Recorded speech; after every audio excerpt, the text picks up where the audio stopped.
Hello students, कैसे हो तुम सब। उम्मीद आप सब अच्छे होंगे और आपकी पढ़ाई भी अच्छी चल रही होगी। बच्चों देखो, chapter number 3 of class 10th maths में जो जिसका नाम है the pair of linear equation in two variables, इसमें 3.1 का इंट्रोडक्शन हो गया, 3.1 की एक्सरसाइज हो गई, 3.2 का इंट्रोडक्शन हो गया। अब आज की जो वीडियो है इसमें 3.2 की एनसीईआरटी सॉल्व करेंगे। Class 10th maths chapter number 3 pair of linear equation in two variables में एक्सरसाइज 3.1 की एनसीईआरटी सॉल्व करेंगे।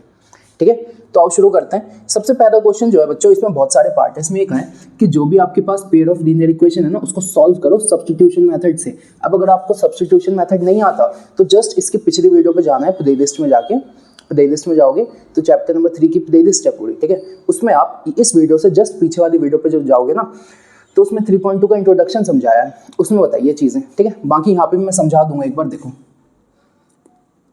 तो ये पहला क्वेश्चन है, इसमें क्या है, x + y 14 है और x - y 4 है। ठीक है, अब बच्चों ये फर्स्ट इक्वेशन हो गई, तो ये कौन सी हो गई, सेकंड।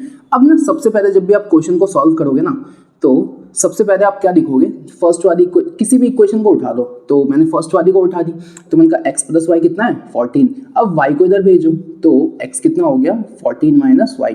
फर्स्ट सेकंड, तो इसका नाम दे दो इक्वेशन नंबर 3। ठीक है, अब ना आपको कुछ नहीं करना, ये देखो, ये बताओ, ये जो x की वैल्यू है ये वाली, ये आई कौन सी इक्वेशन से है, तो आपने कहा फर्स्ट वाली से आई है। तो मैंने कहा ये जिस इक्वेशन से आती है ना, उसको छोड़ के दूसरी जो इक्वेशन है ना उसमें पुट कर दो। तो मैं कहता हूँ putting x = 14 - y in second equation. Second equation क्या थी, x - y = 4 और x कितना है 14 - y = 4। 14 - y = 4। ठीक है, तो ये लिखा हुआ है 14। अब मैंने कहा y और y कितना हो गया 2y, कितना है 4। ठीक है, अब बच्चों देखो, अब क्या कर सकते हो आप, तो मैंने कहा 14 को उधर भेजो, तो मैंने कहा -2y = 4 - 14 -2y = -10। इससे एक कटा y कितना आ गया 5। ठीक है क्या, तो y आ गया 5। अब मैंने कहा y 5 आया है, तो ना आप ये थर्ड वाली इक्वेशन देखो, ये वाली अभी हमने निकाली थी। तो मैंने कहा थर्ड वाली इक्वेशन क्या थी 14 - y, और y की वैल्यू कितनी है 5, तो 14 - 5, यानी बच्चों x की वैल्यू 9 है और y की वैल्यू क्या है 5। ठीक है, तो सब्स्टिट्यूशन मेथड में कुछ नहीं करना, दोनों में से कोई भी एक इक्वेशन उठाओ, उससे एक थर्ड इक्वेशन बनाओ, x की वैल्यू y के टर्म्स में निकालो। ये जिस इक्वेशन से निकाली है उसको छोड़ के दूसरे में पुट करो, वहां से आपको एक आंसर मिलेगा। अब इसको आप चाहो तो इसमें या इसमें किसी में भी पुट कर दो, आपका आंसर आ जाएगा। ठीक है, तो ये था पहला क्वेश्चन, इसे नोट करो। ठीक है, हो गया क्या, मिटा दूं। अब बच्चों अगले क्वेश्चन पे चलते हैं। अगला क्वेश्चन इसी का सेकंड पार्ट देखो। तो इसका जो सेकंड पार्ट है वो क्या है, वो है s - t = 3 और दूसरा है s/3 + t/2 = 6। ठीक है, ये है आपका सेकंड क्वेश्चन। अब इसको सॉल्व करते हैं। तो मैंने कहा ये हो गया इक्वेशन नंबर 1, ये क्या हो गया इक्वेशन नंबर 2। ठीक है, अब देखो, अगर बच्चों ये इक्वेशन नंबर 1 और 2 हो गए, तो मैंने कहा फर्स्ट वाली को उठाओ, क्या लिखा हुआ है s - t = 3, इसको यहाँ भेजो, तो s कितना हो गया 3 + t। अब मैंने कहा इसका क्या नाम हो गया इक्वेशन नंबर 3। कहाँ से आई है, फर्स्ट से, तो फर्स्ट में छोड़ के सेकंड में रख दो। लेकिन मैंने कहा सेकंड में रखने से पहले मैं सेकंड को थोड़ा सॉल्व तो कर लूँ। तो मैंने कहा कि 3 और 2 का एलसीएम कितना 6। अब देखो यहाँ पे क्या आएगा 2s आएगा, यहाँ पे 3t आएगा और यहाँ पे क्या आएगा 6। ठीक है, अब मैंने कहा ये उधर चला गया, तो ये हो गया 2s + 3t = 6 × 6 = 36। ठीक है, तो ये है इक्वेशन नंबर 2। ठीक है, थोड़ा सा सॉल्व कर दिया मैंने। तो अब इसको मैं इसमें रखता हूँ, तो पुटिंग s = 3 + t इन इक्वेशन नंबर 2 इसमें। तो मैंने कहा 2s + 3t = 36। 2 × s की वैल्यू कितनी है, s की वैल्यू है 3 + t + 3t = 36। ठीक है, अब मैंने कहा 2 3 = 6, 2 × 2 2t + 3t कितना हो गया 36। कोई दिक्कत है। अब इसके आगे देखो, इसके आगे।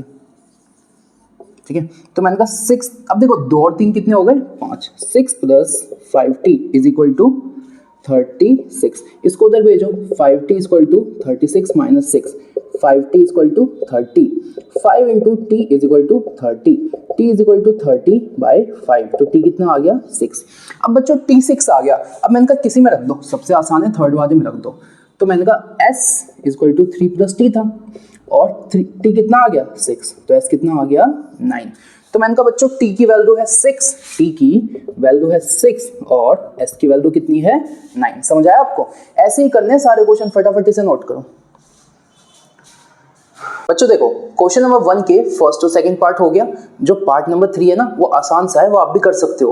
पार्ट नंबर 4 बता रहा हूँ, ठीक है। इसमें पॉइंट वगैरह है तो यहाँ पे कुछ आती है बच्चों को दिक्कत, ध्यान से समझना। मैंने कहा देखो बच्चों ये पॉइंट वाले हैं ना तो इसमें थोड़ी सी समस्या आ सकती है, लेकिन आपको नहीं आएगी, देखना कैसे। मैंने कहा ये बताओ, सबसे पहले पॉइंट ही हटा देते हैं ना, पॉइंट से ही दिक्कत है, पॉइंट ही हटा दो। कैसे हटाओगे पॉइंट? तो मैंने कहा देखो यार कैसे कर सकते हैं। तो मैंने कहा यहाँ पे बताओ पॉइंट के बाद, अब ये ना एक्स वाई कोई डिजिट नहीं है, ठीक है। तो मैंने कहा इसको हटाओ, इसको हटाओ। पॉइंट के बाद यहाँ पे कितने डिजिट हैं? एक यहाँ पे भी है, एक यहाँ पे भी है और एक यहाँ पे भी है, ठीक है। तो बच्चों मैंने कहा पॉइंट के बाद अगर एक डिजिट यहाँ यहाँ यहाँ यहाँ है तो यहाँ भी नीचे एक जीरो आएगा, यहाँ भी नीचे एक जीरो आएगा और यहाँ भी नीचे एक जीरो आएगा। क्या आपको दिख गया? अब मैंने कहा यहाँ पे प्लस लगा है ना, तो मैंने कहा 10 यहाँ भी है, 10 यहाँ भी है, तो मैंने कहा 10 आ गया दोनों में कॉमन, ठीक है। यहाँ पे बच गया 2x, यहाँ बच गया 3y और यहाँ पे भी 10 तो है ही और यहाँ बच गया 13, ठीक है। अब बच्चों देखो ये देखो नीचे यहाँ पे भी 10 है, नीचे यहाँ पे भी 10 है, कट गया तो आया 2x plus 3y is equal to 13। ये हो गया इक्वेशन नंबर 1, ठीक है। अच्छा अब यहाँ देखो, यहाँ तो मैंने कहा पॉइंट के बाद एक है, पॉइंट के बाद एक है, पॉइंट के बाद एक है, तो मैंने कहा 4x by 10, 5y by 10, 23 by 10, तो 10 दोनों के पास है तो ऐसे दिया 4x plus 5y is equal to 23 upon 10। अब ये इससे कट गया तो सेकंड इक्वेशन क्या है? 4x plus 5y is equal to 23। क्या यहाँ तक क्लियर है? अब आगे देखना, अब इस क्वेश्चन को सॉल्व करेंगे। अब इस क्वेश्चन में करना क्या है? तो मैंने कहा देखो यार एक्स वाई की वैल्यू निकालनी है। तो फर्स्ट इक्वेशन है तुम्हारे पास 2x plus 3y is equal to 13। यहाँ से x की वैल्यू निकालो तो 2x is equal to 13 minus 3y। अब मैंने कहा 2x को क्या लिखूँ? 2 इंटू एक्स किसके बराबर है? 13 माइनस 3y के। तो ये ना इधर मल्टीप्लाई में है, इधर जाके किस में हो जाएगी? डिवाइड। तो x हो गया 13 माइनस 3y और इसके डिवाइड में क्या चला गया? 2। अब मैंने कहा ये थी इक्वेशन, देखो अच्छा नाम तो दिया ही नहीं, फर्स्ट सेकंड, इसका नाम दे दो इक्वेशन नंबर 3, ठीक है। अब मुझे बच्चों एक बात बताओ, ये जो इक्वेशन नंबर 3 थी ये हम लाई कौन सी इक्वेशन से? फर्स्ट वाली से। तो इस x की वैल्यू फर्स्ट में मत रखो, फर्स्ट के अलावा कौन सी बची? सेकंड, उसमें रखो। तो putting this x in equation number 2, जैसे ही आप ये करोगे ना तो इक्वेशन नंबर 2 है तुम्हारे पास 4x plus 5y equal to 23। 4x, x की वैल्यू क्या है? 13 minus 3y upon 2 plus 5y equal to 23, ठीक है। अब बच्चों देखो ये 2 1 2, 2 2 4, ठीक है। तो यहाँ बच गया 2 13 minus 3y plus 5y equal to 23, ठीक है। अब देखो 2 इंटू 13 भी होगा, 2 इंटू 3 भी होगा, तो 13 2 26 minus 6y plus 5y is equal to 23, ठीक है क्या? अच्छा अब मैंने कहा 26 है और इसमें से ये गया माइनस 1y, यहाँ कितना बचा? 23, ठीक है। अब मैंने कहा 26 को उधर भेजो तो minus 1y equal to 23 minus 26, तो माइनस 1y इक्वल टू 23 में से 26 गए -3, तो y कितना आ गया? 3। y कितना आ गया? 3। अब जैसे ही y 3 आया तो मैंने कहा इक्वेशन नंबर 3 में पुट कर दो। अच्छा अब आपका सवाल आएगा भैया एक बात बताओ, ये जो वैल्यू आती है क्या हमें हमेशा इसको इक्वेशन नंबर 3 में पुट करना है? तो आंसर है नहीं। आप चाहो तो फर्स्ट में भी कर सकते हो, सेकंड में भी कर सकते हो, थर्ड में भी कर सकते हो, लेकिन हम लोग इक्वेशन नंबर 3 में इसलिए पुट करते हैं क्योंकि उससे सबसे आसानी से आंसर आ जाएगा।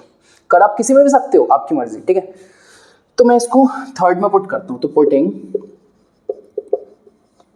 y equal to 3 in equation number 3। तो इक्वेशन नंबर 3 था क्या? x equal to 13 minus 3y upon 2, तो x equal to 13 minus 3y upon 2, तो 13 माइनस 3, y की वैल्यू कितनी थी? 3 अपॉन 2।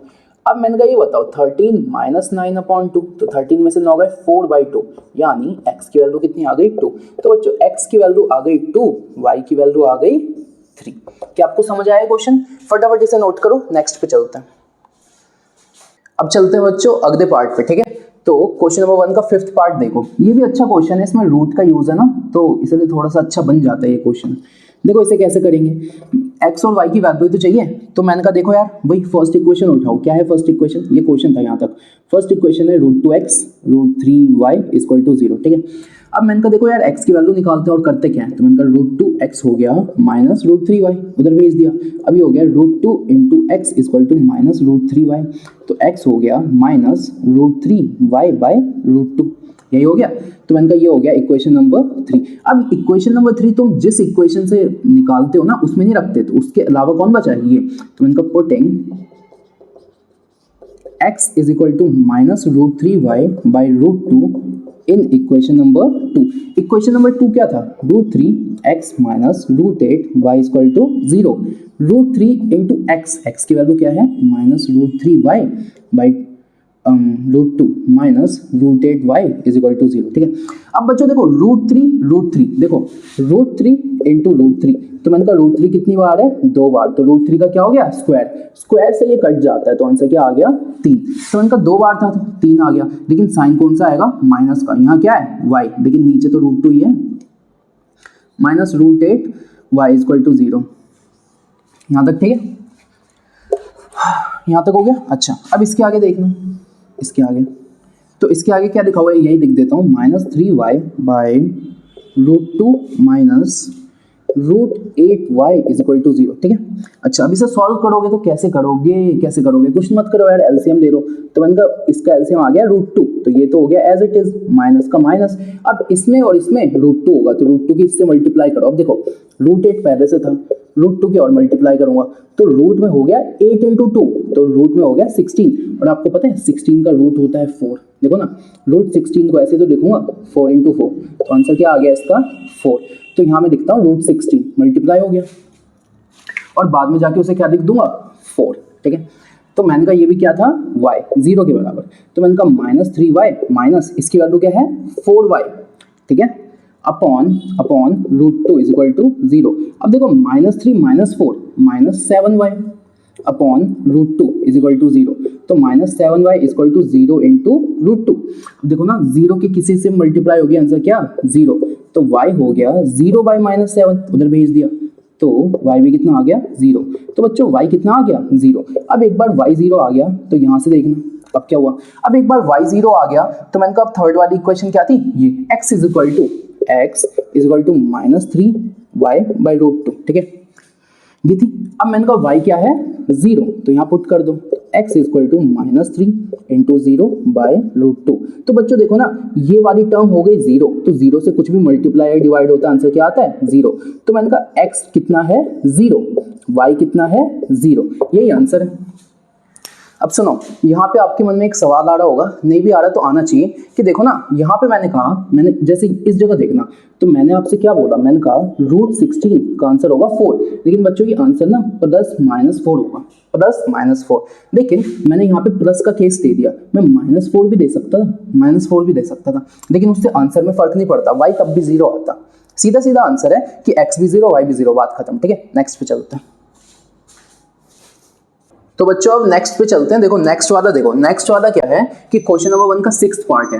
देखो मैं ना जो एक दो आसान सा है वो मैं आपके लिए छोड़ता हूँ, बाकी तो उस सब में करवा ही रहा हूँ। देखो इसमें क्या करना है, तो वही सब्स्टिट्यूशन लगाना है। तो पहले ना बच्चों देखो जब भी फ्रैक्शन वगैरह में हो ना, तो पहले ना सॉल्व करके एक सिंपल में ले आओ ताकि क्वेश्चन करने में आसानी रहे। तो मैंने कहा इसको सॉल्व करते हैं, 2 और 3 का एलसीएम क्या होगा 6, तो 2 3 ज़ा 9 और 3 इंटू 2, तो 5 2 ज़ा 10, तो ये हो गया -2, तो ये हो गया 9x - 10y। अब 6 इधर डिवाइड में, इधर जाके क्या हो गया मल्टीप्लाई, तो फर्स्ट इक्वेशन ये नहीं आई 9x - 10y इक्वल टू -12। अब सेकंड देखो, तो मैंने कहा 2 और 3 का एलसीएम हो गया 6, तो 2x + 3y इक्वल टू 13/6। देखो ना सीधा कट गया, सिंपल सी बात है। तो 2x + 3y कितना हो गया 13, इक्वेशन नंबर 2। अब यहाँ से सॉल्व ही तो करना है मेरे भाई, यहाँ से देखो मार्कर भी नहीं चल रहा, यहाँ से सॉल्व ही तो करना है। तो मैंने कहा 9x - 10y कितना है -12, ठीक है। अब आप चाहो तो यहाँ से देखो 9x क्या हो गया, 10y को उधर भेजो तो ये हो गया 10y - 12, तो x कितना हो गया 10y - 12 अपॉन 9, ठीक है। ये हो गया equation number 3।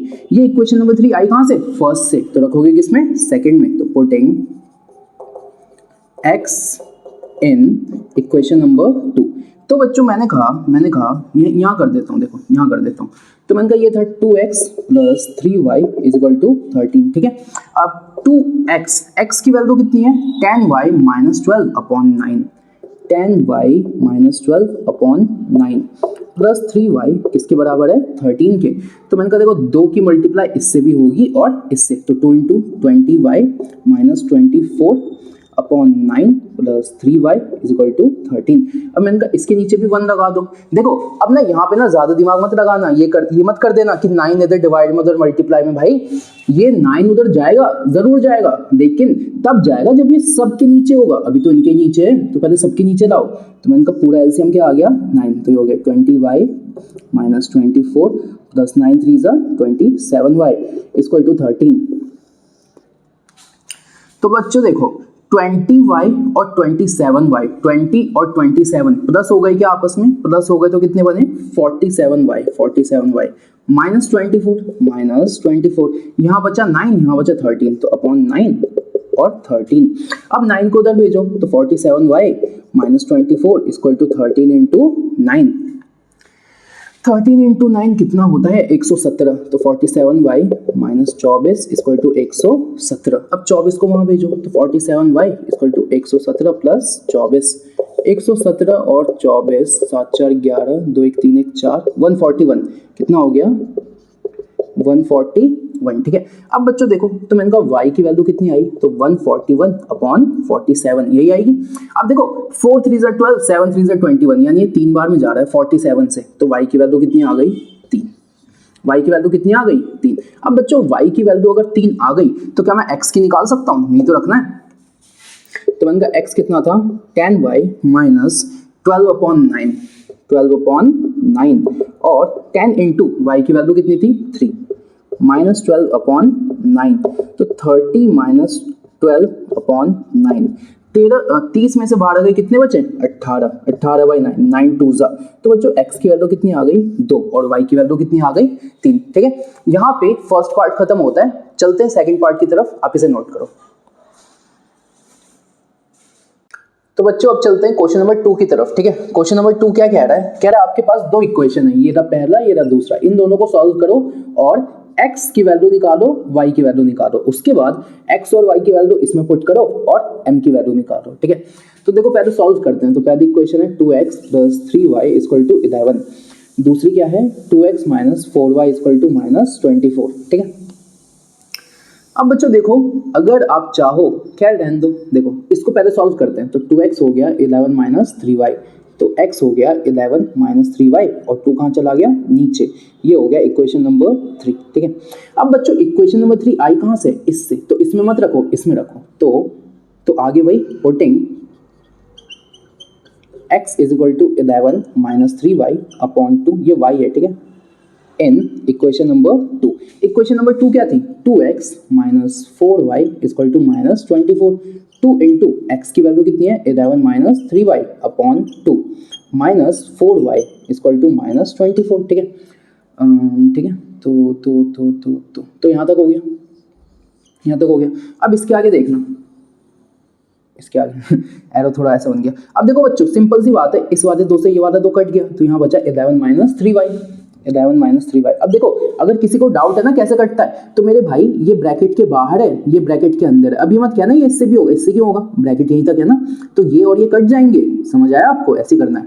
11 minus 3y minus 4y is equal to minus 24 is equal to minus 24।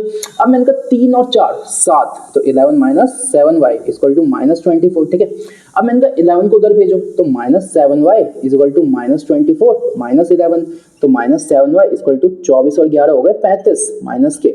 अब मैंने कहा minus 7 into y is equal to minus 35, तो y इधर जाके क्या हो गया माइनस 35 अपॉन माइनस 7, इससे कटा 7 5 जा, तो y कितना आ गया 5, y कितना आ गया 5। अब बच्चों y 5 आ गया है तो उसको किस में रख दूं, तो भाई इसी में रखता हूं ना, थर्ड वाली में। ठीक है, वैसे तो आप किसी में रख सकते हो, लेकिन मैं इसमें रखता हूं, बाकी आपकी जो मर्जी। ठीक है, तो अब यहां से सेम बात है। अब थर्ड इक्वेशन क्या है, तो सीधा ये देखना है, putting y is equal to 5 in equation number 3। तो इक्वेशन नंबर 3 था x is equal to 11 minus 3y upon 2, x is equal to 11 minus 3y upon 2, 11 minus 3, y की वैल्यू कितनी है 5 अपॉन 2। तो देखो क्या हो गया, 5 3 15, 11 में से देखो यार जगह कम हो जाती है थोड़ी थोड़ी। देखो बच्चों यहाँ बताता हूँ इसके आगे का। यहाँ पे तो मैंने ये लिखना है आगे आपको, पुटिंग, ये तो हो गया, ठीक है, ये तो हो गया। उसके आगे देखो, putting y is equal to, ये बोर्ड छोटा है ना बच्चों, थोड़ा सा समझो, y is equal to 5 in equation number 3। तो इक्वेशन नंबर 3 क्या था, x is equal to 11 minus 3y upon 2, x is equal to 11 minus 3y upon 2, ठीक है। तो 11 minus 3 into 5 upon 2, 11 minus 15 upon 2, तो माइनस 4 अपॉन 2, तो आंसर क्या हो गया -2। तो बच्चों x कितना आ गया, x आ गया -2, और y कितना आ गया, y आ गया 5, y कितना आ गया 5, तो x आ गया -2, y आ गया 5, ठीक है। तो आप एक बार यहां तक नोट करो, फिर आगे करते हैं। यहां तक नोट करो पहले,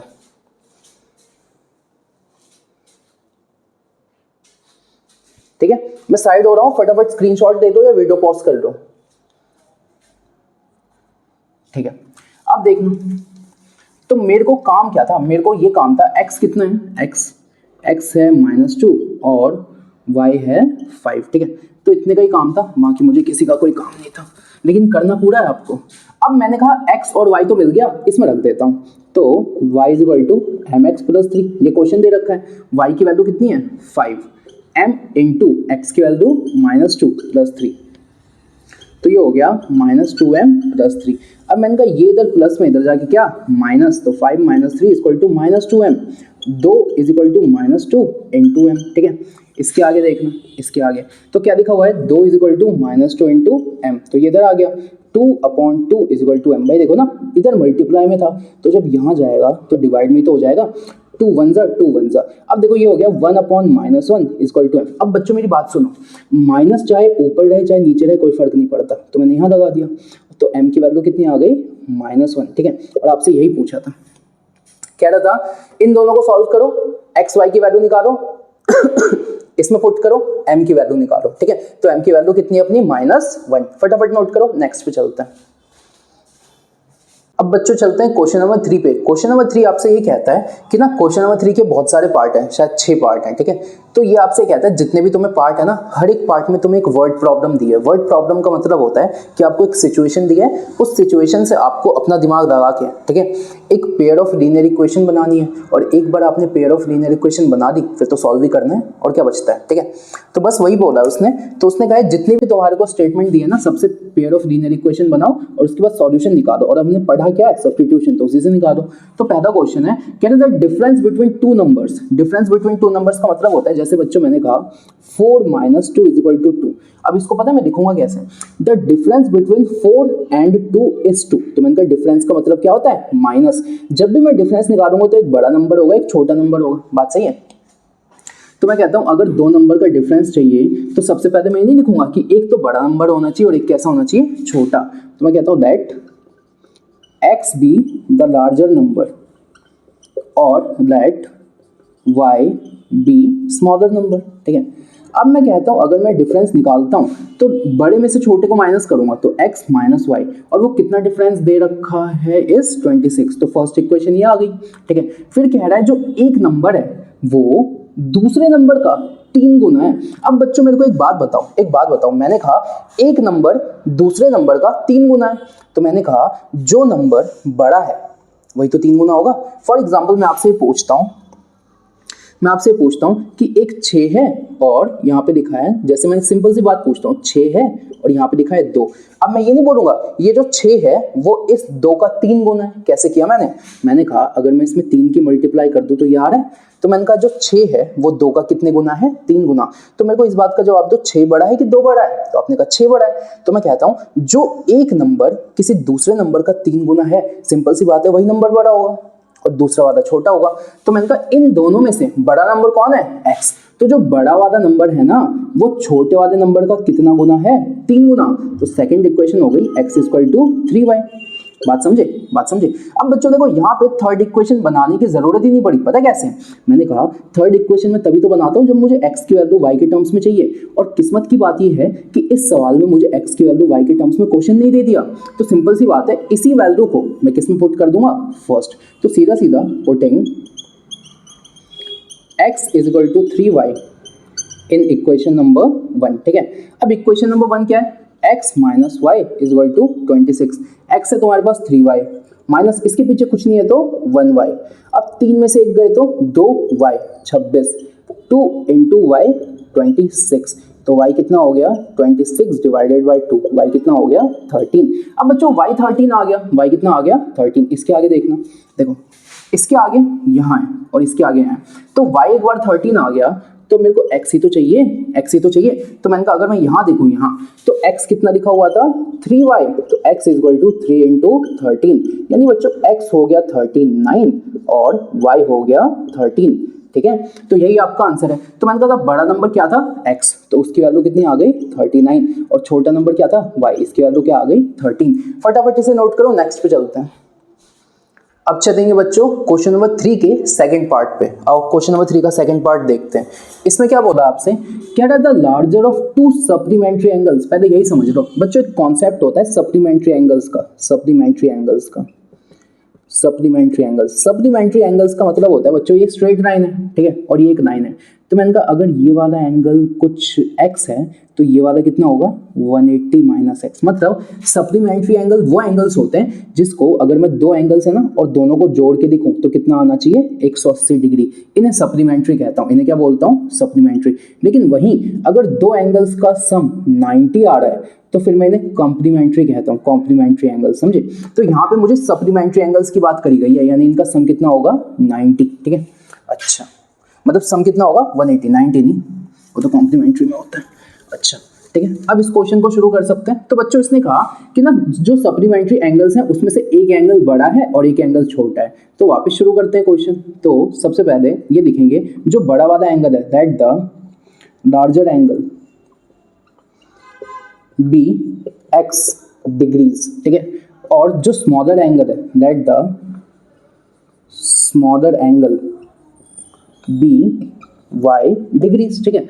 अब कहता हूं ये क्वेश्चन कहता है कि इन दोनों में से जो बड़ा है ना वो छोटे से 18 डिग्री ज्यादा है। देखो कैसे बोला जाता है कि सप्लीमेंट्री एंगल में जो बड़ा वाला है ना वो छोटे वाले से 18 ज्यादा है।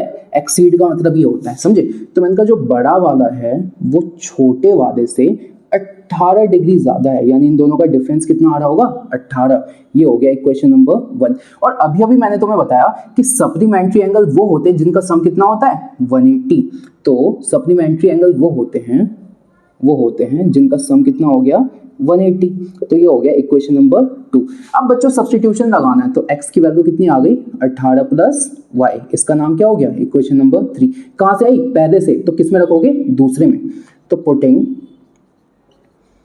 इन इक्वेशन नंबर 3, तो मैंने कहा इक्वेशन नंबर 3 थी x plus y is equal to 180 degree. तो x की जगह हो गया 18 प्लस वाई, ये भी हो गया y, ये हो गया 180 डिग्री, ठीक है। अब यहाँ से देखना आगे, तो मैंने कहा देखो y और y कितना हो गया 2y, तो 18 plus 2y is equal to 180 degree. इसको उधर भेजो तो 2y is equal to 180 minus 18। 180 में से 18 जाएंगे कितने बचेंगे, तो ये बचेगा आपका 162। ये कितना आएगा 162। तो y की वैल्यू कितनी आ गई 162 अपॉन 2, काटोगे ना तो 81। तो बच्चों y जो है वो 81 है। y कितना आ गया 81 डिग्रीज। तो x कितना आएगा, तो मैंने कहा देखो यार थर्ड वाली इक्वेशन कहाँ गई, ये रही।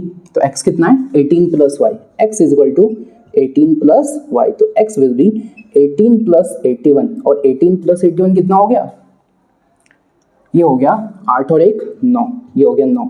तो x हो गया 99 डिग्री और y कितना हो गया 81 डिग्री। क्या आपको ये क्वेश्चन समझ आया। अब आप चाहो तो वेरीफाई भी कर लो। देखो कैसे, मैंने कहा 81 और 99 को जोड़ोगे ना तो 180 आ रहा है, और 99 और 81 को घटाओगे ना तो 18 आ रहा है, यानी वैल्यू तो सही है। वापस सप्लीमेंट्री एंगल्स थे तो दोनों का सम 180 है, ये मैंने निकाला। अब मैंने कहा कि क्वेश्चन ने कहा कि जो बड़े वाले में से छोटे वाले को माइनस करोगे तो 18 आएगा। फिर मैंने सब्स्टिट्यूशन से x की वैल्यू निकाली, इसमें रख दी, यहाँ से y की वैल्यू आई, फिर y की वैल्यू मैंने इक्वेशन नंबर 3 में रख दी। मेरी मर्जी मैंने 3 में रखी, आप किसी में भी रख सकते हो, पहले दूसरे तीसरे किसी में भी। वहां से x की वैल्यू आई, तो मैंने कहा जो दो एंगल्स है ना वो एक एंगल होगा 99 डिग्रीज, एक एंगल होगा 99 डिग्रीज और एक होगा तुम्हारा 81 डिग्रीज, ठीक है। तो यहाँ फटाफट इसे नोट करो, नेक्स्ट पे चलते हैं। अब बच्चों चलते हैं क्वेश्चन नंबर 3 के पार्ट नंबर 3 पे, ठीक है। तो क्वेश्चन नंबर 3 के पार्ट नंबर 3 इसमें बोला है कि एक क्रिकेट टीम है, उसका कोई कोच है, क्रिकेट टीम का कोई कोच है, सही बात है। तो उसने क्या किया, 7 बैट खरीदे और 6 बॉल खरीदे। देख रहे हो कोच होके भी कितना कंजूस है ना। कम से कम 11-12 बैट तो खरीदता, एक हमें भी दे देता, छोड़ो। तो 7 बैट है और 6 बॉल है। तो सबसे पहले बच्चों 7 बैट और 6 बॉल के लिए जो उसने पैसे दिए ना, वो 3800 रुपीज़ दिए। यानी आप समझ गए यहाँ पे कॉस्ट की बात हो रही है। तो सिंपल सी बात है, पहले एक बैट और एक बॉल का कॉस्ट बताते हैं। तो हम बोलते हैं that cost of each bat ₹X है ना, और that cost of each ball be ₹Y, ठीक है। अब मैंने कहा ये बताओ 7 बैट खरीदे, 7 क्या खरीदे, बैट, और एक बैट के लिए कितने रुपए दिए होंगे, X। और देखो एंड लगाए ना, तो जहां एंड होता है वहां पर 10 लगा दो। 6 तो बॉल खरीदे और हर एक बॉल के लिए कितने पैसे दिए होंगे, Y। कितने रुपए में दिए, 3800। तो फर्स्ट इक्वेशन ये नहीं आ गई, 7x + 6y = 3800, ये बन गई इक्वेशन नंबर 1, ठीक है। अब इक्वेशन नंबर 2 देखते हैं। इक्वेशन नंबर 2 क्या है, तो इक्वेशन नंबर 2 है आपके पास, बाद में उसने 3 बैट और 5 बॉल और खरीदे। तो 3 तो बैट खरीदे और एक बैट के लिए कितने दिए होंगे, X, और 5 बॉल खरीदे और एक के लिए कितने दिए होंगे, Y। कितने में, 1750 रुपए में, यानी 1750 में। तो ये हो गया इक्वेशन नंबर 2, ठीक है। अब आपको दिख रहा है कि ये थोड़ा आसान तो है नहीं, इसको सॉल्व करना पड़ेगा। तो करते हैं इसको। पहले आप यहाँ तक नोट करो, ठीक है, फिर मेरे को जगह चाहिए, आप ये इन्फॉर्मेशन नोट करो, फिर यहाँ से मैं इसको सॉल्व करवाना शुरू करता हूँ। फटाफट नोट करो यहाँ तक।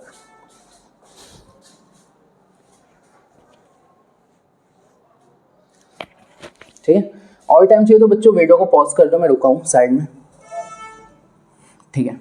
तो मेरे पास जो इक्वेशन है ये दोनों है ना, तो मुझे इन्हीं दोनों से तो मतलब है, तो मैं बाकी चीज़ें मिटा देता हूँ, ठीक है। क्योंकि बच्चों देखो बोर्ड थोड़ा छोटा है तो समझो थोड़ा, है ना।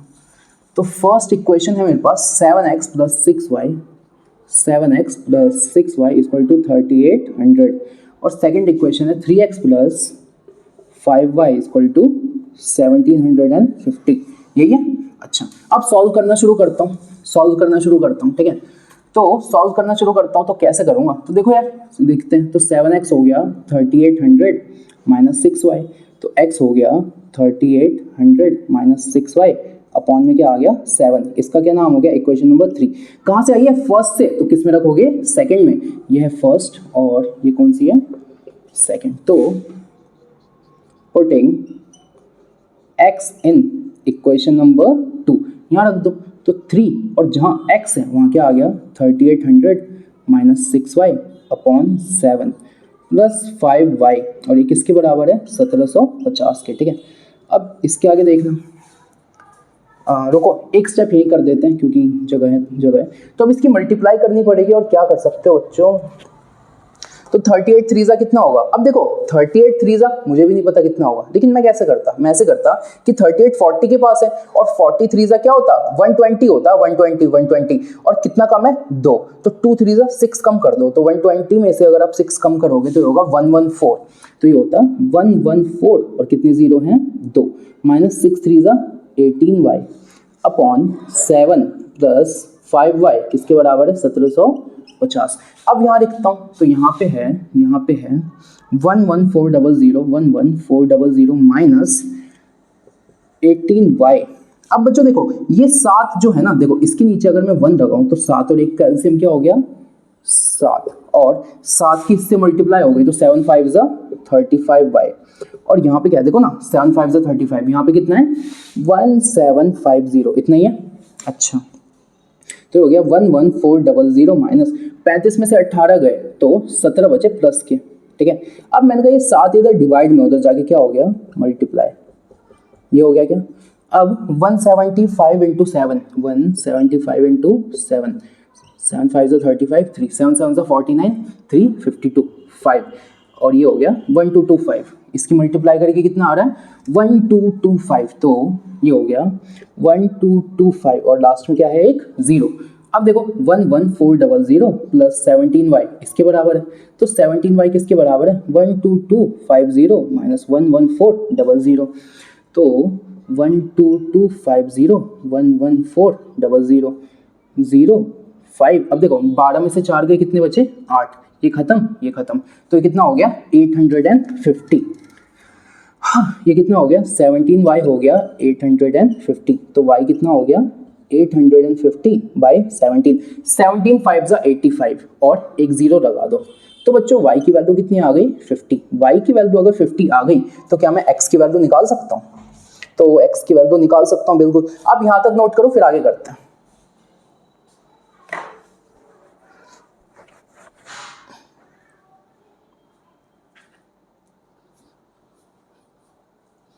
ठीक है, हो गया। अच्छा, तो y की वैल्यू कितनी आ गई अपनी 50।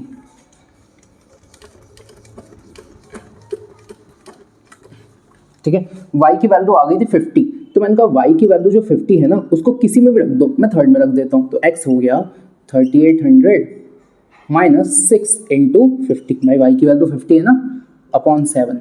अब देखो 3800 तो ये रहा, माइनस 6 पंजे 30, 30 और एक और जीरो, ठीक है, तो इतना कम हो गया, अपॉन 7। 3800 में से 3 गया 3500 और ये क्या आ गया x 7, 7 5 जा और यहाँ पे कितनी जीरो बचे 2, तो मैंने कहा x की वैल्यू कितनी आ गई 500 और ये बताओ ना y की वैल्यू कितनी आई थी 50। अब मुझे एक बात का जवाब दो, मैंने क्या माना था, x जो था वो एक बैट का कॉस्ट था, तो एक बैट का कॉस्ट कितना है 500, तो लास्ट में आप यही तो लिखोगे कॉस्ट ऑफ 1 बैट, ये था ₹500 और एक बॉल का कॉस्ट क्या माना था y। देखो नोट्स में लिखा है कॉस्ट ऑफ 1 बॉल, ये कितना हो गया ₹50। ठीक है बच्चों, मैं भी यही चाहता हूं कि मैं पूरे क्वेश्चन को एक ही बार में लिख दूं, लेकिन क्योंकि थोड़ा सा बोर्ड छोटा है तो थोड़ा सा हम बड़ा बोर्ड लाएंगे जल्दी। ठीक है, फिलहाल के लिए आप थोड़ा सा एडजस्ट करो।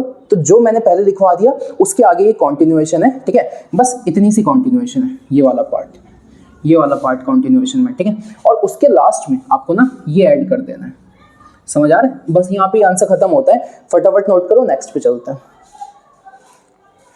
अब बच्चों चलते हैं क्वेश्चन नंबर 3 के डी पार्ट पे। ठीक है, तो देखो क्या था, ये है कि एक टैक्सी है। ठीक है, अब बच्चों देखो सिंपल सी बात है, अगर मैं इंडिया में बात करूं तो कभी भी आपने ऐसे ऑटो में ट्रैवल किया होगा जिसमें मीटर से ले जाता है, ज्यादातर मीटर से अब ले नहीं जाता, ऐसी वो अमाउंट बता देता है। लेकिन अगर आप ऑटो में गए हो जो मीटर से जाते हैं तो आपने देखा होगा कि जैसे ही आप उस ऑटो में बैठ गए ना, आपको एक फिक्स चार्ज देना पड़ता है, फिक्स चार्ज। और मान लो ऑटो वाला कहता है कि भाई साहब तुम मेरे ऑटो में बैठे हो ना, तो तुम्हें 15 रुपये देने पड़ेंगे, मान लो एग्जाम्पल दे रहा हूँ, 15 रुपये देने पड़ेंगे।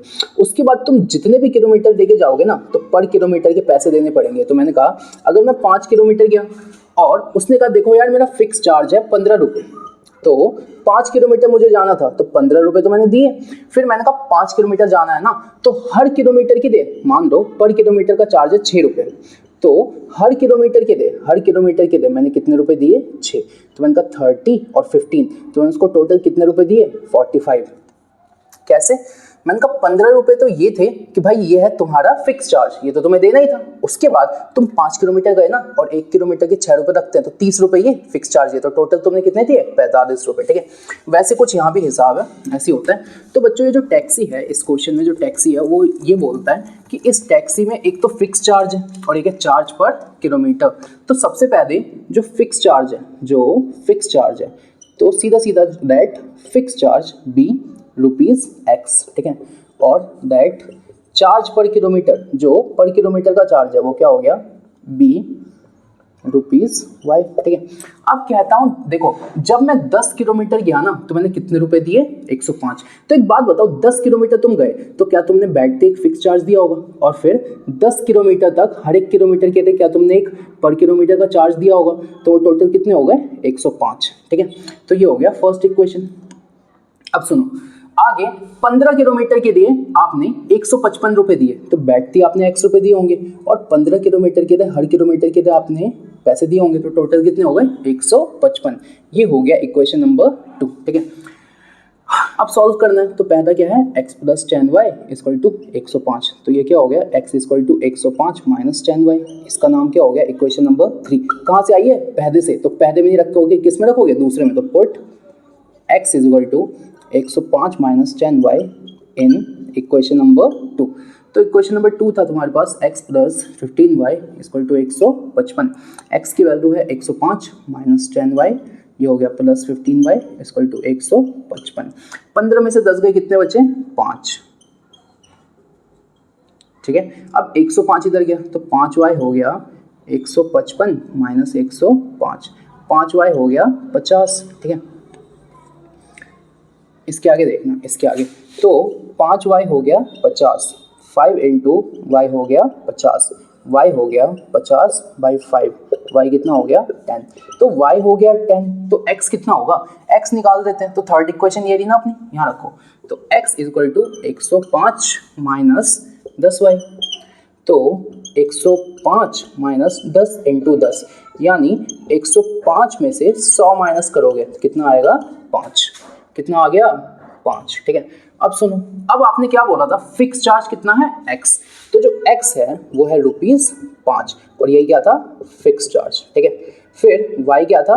पर किलोमीटर का चार्ज, और ये कितना है? ₹10। अब ये बताओ इसके आगे देखना, इसके आगे आपसे पूछा है 25 किलोमीटर जाओगे तो कितने दोगे? तो मैंने कहा 25 किलोमीटर के लिए मैंने कहा बैटरी में फिक्स चार्ज दूंगा और हर 1 किलोमीटर के लिए मैं y रुपए दूंगा। तो 25 इंटू वाई, x कितना है? 5 प्लस 25 इंटू वाई कितना है? 10, तो ये हो गया 250 और 5, तो क्या मैं 255 रुपए दूंगा? क्या मैं 255 रुपए दूंगा? समझ आ गया क्वेश्चन? क्वेश्चन ये था कि सबसे पहले आपने इक्वेशन बना दी, फिर मैंने कहा सॉल्व किया, x और y की वैल्यू आई, फिर मैंने कहा 25 किलोमीटर के लिए तो मैं बैटरी फिक्स चार्ज दूंगा और हर 1 किलोमीटर के लिए y रुपीस दूंगा। y की वैल्यू 10 थी, ये 5 था, तो यानी 25 किलोमीटर के लिए मैं 255 रुपए दूंगा। ठीक है, फटाफट नोट करो। तो बच्चों देखो, आज के लिए इतना ही था। 2 पार्ट रह गए क्वेश्चन नंबर 3 में, 2 और पार्ट है, पार्ट 5 और पार्ट 6। ठीक है, उसके लिए मैं सेपरेट वीडियो बनाऊंगा। ठीक है, तो आज के लिए इतना ही था और आप पढ़ाई करते रहिए। All the very best.